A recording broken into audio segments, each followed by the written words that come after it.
হরে কৃষ্ণ বন্ধুরা, তোমরা সবাই কেমন রয়েছো? আজকে সবাই ভীষণ ভালো রয়েছে। তো এই যে সকাল থেকে দুপুর পর্যন্ত রান্না বান্না, আজ দুপুরবেলা কী রান্না করলাম তোমাদেরকে দেখাবো, শেয়ার করব।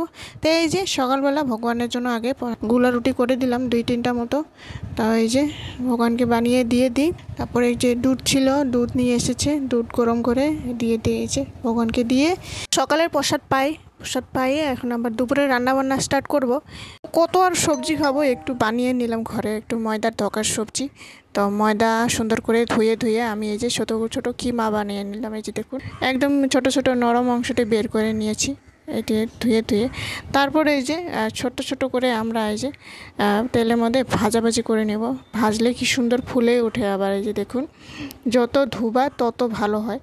তো এই যে অনেকবার ধুয়ে নিয়েছি, একটু লাল লাল করে ভেজে নিয়ে নিলাম সবগুলো। এই যে তারপর ওই তেলের মধ্যে একটু পাঁচফোড়ন, তারপর তেজপাতা, আলুগুলো কেটে নিয়েছি, একটু বড় বড় সাইজের কেটে নিয়েছি। এই যে দেখুন, ওই যে গোটা মশলা দিয়েছি, লং, ইলাইচি আর বড় ইলাইচি, ছোটো ইলাইচিও দিয়েছি, আবার গরম মশলা, সবগুলো দিয়ে ওই একবারে তেলের মধ্যে ভাজাভাজি করে তারপর এই যে মশলা, একটু জিরা বাটা আর লাল লঙ্কা আদা দিয়ে একটা পেস্ট বানিয়ে রেখে দিয়েছিলাম। তারপর যে সুন্দর করে একটু ভাজাভাজি করে হলুদ লবণ দিয়ে একটা টমেটো কেটে দিয়েছি। তারপর এই যে সুন্দর করে নাড়াচাড়া করে আমরা এই যে একটু পরে ভাজাভাজি হয়ে যাওয়ার পর একটু টক দই দিলাম। টক দই দিলে মানে গ্রেভিটিও খুব ভালো হয়। তো এই যে, তো আবার অনেক কিছু সবজি করা যায় টক দই দিলে, মানে খুব ভালো হয় তো গ্রেভিটিও।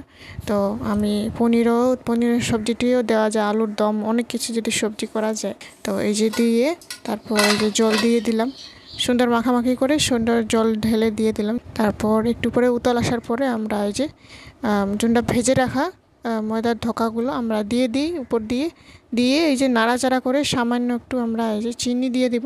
তো একটুখানি আধা কেজির মতো ময়দা মেখে নিয়েছিলাম। এই কতগুলো হয়েছে, এই যে দেখুন, এক সন্ধ্যা তো সবজি হয়ে যায়। এই যে কি সুন্দর হয়েছে, এই যে দেখুন সবগুলো সবজির লগে মিলে গেছে। তো বাড়িতে যদি সবজি না থাকে, তাহলে যদি ময়দা থাকে, ময়দা এইভাবে মেখে আমিও এইভাবে সবজিটি করলাম। তো একবার করে দেখবেন, সবজিটিও খুব ভালো হয়। সয়াবিন যেমন লাগে তেমনের সবজিটিও, মানে একটু টেস্টটা অন্য ধরনের এই সবজির। তো সয়াবিনের থেকে অনেক আলাদা ধরনের টেস্টি হয়। তারপর এই যে শাক বানিয়ে নিলাম। এই যে পুঁই শাক একটু ছিল, পুঁই শাক আমি সুন্দর করে কেটে এই যে দেখুন ছোট ছোট করে আমি শাকটু বানিয়ে নিলাম।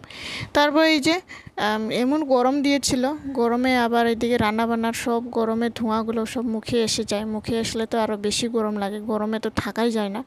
একটু জল খেয়ে নিলাম, ঠান্ডা জল। আর এদিকে আবার এই যে শাকটিও হয়ে যায়। হ্যাঁ, শাকটি হয়ে যাওয়ার পর তারপর গ্যাসগুলো পরিষ্কার করে পরিচ্ছন্ন করে আমরা এই যে খাওয়াটি রেডি করে নিব। তো এই গরমে তো আরও থাকাই তো যায় না, তাও 2-1 পদ করলেই যথেষ্ট, 2 পদ করলেই যথেষ্ট যা। তারপর পুঁই শাক দিয়ে ভাজি, তা যে ময়দা থকার সবজি, পাঁপড় ভাজি, তারপর লেবু দিয়ে তারপর যে খাওয়াটি রেডি করে দিয়ে দিই। আমি এদিকে অনুরাধারাও খাইয়ে দিই। তো বন্ধুরা, ভিডিওটি কেমন হয়েছে অবশ্যই লাইক কমেন্ট শেয়ার সাবস্ক্রাইব করে জানাবেন। আশা করি নেক্সট ভিডিওতে দেখাবো। আজকের জন্য টাটা, বাই বাই।